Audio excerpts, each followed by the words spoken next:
As the Chinese remainder theorem says, let m sub 1 all the way to m sub n be pairwise or relatively prime integers, and let a sub 1 up to a sub n be any integer.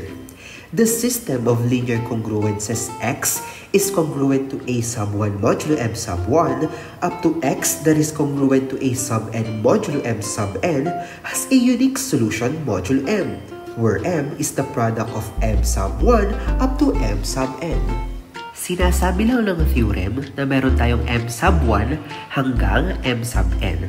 Wala tayong pakialam kung ilan sila, as long as may isang condition na mabimit at ito ay sila ay relatively prime to each other.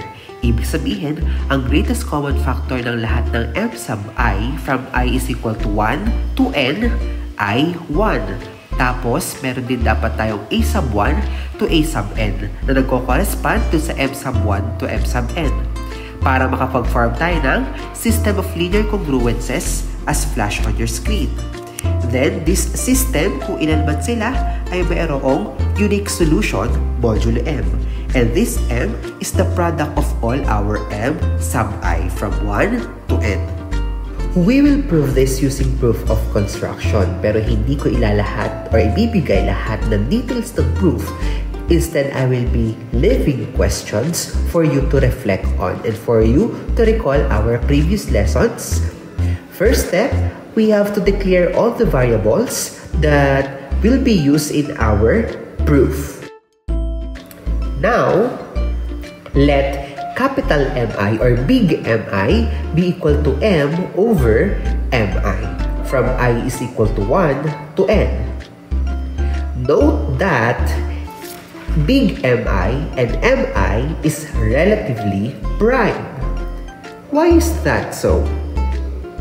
Since they are relatively prime, we know that there exists a unique solution para sa ating big MI.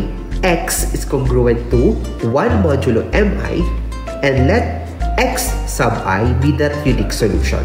Observe that whenever I is not equal to j, alam natin na si big mi x sub I ay congruent to 0 modulo mj. How is that possible? So following that, let us define x naught as the summation of the product of big mi, xi, and ai from I is equal to 1 to n. So if we try to expand this expression, so we will have our solution x naught is congruent to a sub I modulo mi. That is, x naught is a common solution to our linear congruences. Now, let's suppose meron pang isang solution para sa ating linear congruences, and let that be x sub 1, such that x sub 1 is congruent to a sub 1 modulo mi. But we know that x naught minus x sub 1 is congruent to 0 modulo mi. Bakit kaya? How is this possible? What property of linear congruences can be used to prove this claim? So moving forward, by definition, we know that m sub I divides x naught minus x sub 1 for all I is equal to 1 to n. But recall that these m sub I are relatively prime to each other. Okay? Kailangan kasi for all. So, ibig sabihin, itong m sub I natin is a multiple of some relatively prime number. That is, m sub I is a product or multiple of their product, which means, alin dito tinutukoy natin, yung ating m. As we expressed earlier, m is the product of m sub 1 to m sub n. Okay, that implies that m divides x naught minus x sub 1, which means, by definition, x naught is congruent to x sub 1 modulo m.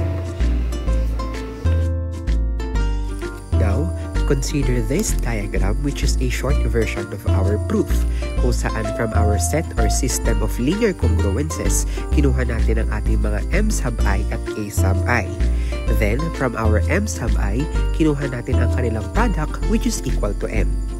Then from that, dinivide natin yung product na yun by each m sub I para makuha natin ang ating capital Mi. This capital Mi or big Mi will be used para makuha natin yung multiplicative inverse of big Mi modulo Mi. Then from that, magkakaroon tayo ng x sub I. Then kukunin natin yung product ng ating x sub I, a sub I at m sub I, at yung summation nila. And then after that, magkakaroon tayo ng value for our x naught. Then from that, we will divide that x naught by our m to have our remainder, which we can say or call as our x. Then from that will be our unique solution for our system of linear congruences.